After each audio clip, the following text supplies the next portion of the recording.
In politics and money, a hot topic. Pro trader Scott Bauer, a regular contributor to our show, is here. Scott, what do you make of President Trump's efforts to get rid of Fed Chair Jay Powell for not lowering rates? There's a consistent flow of chatter coming from the White House, but is it important to the market and investors? You know, in the long run, Angie, probably not. In the short run, absolutely it does, because the market does not like uncertainty.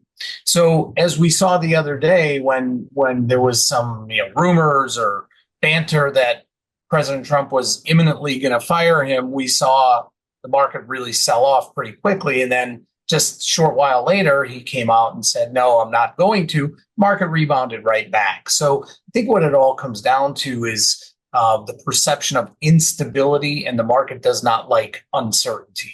Where do you think this is going? I think when push comes to shove, he will not be removed. I know President Trump would probably like if Powell would just resign. That would kind of solve the situation. That's not going to happen either. So, the Fed needs to stay independent, which they always have been.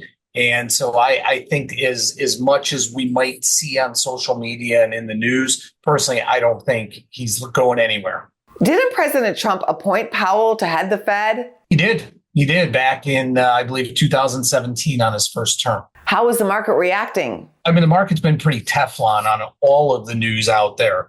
Powell news, tariffs, interest rates, and the market has just been unbelievably resilient. We just had some inflation data, which wasn't so great, but yet the market, still responded pretty positively. We have the Fed coming out shortly. They're not going to do anything with rates. Their next meeting will be in September. The market's pricing in a little bit better than a 50% probability they may cut in September. And then we're full on with earnings right now. We have a lot of the big tech stocks coming out shortly with earnings. So that could be a big driver of what happens in the marketplace. Always a lot of action going on in the market. Thank you, Scott.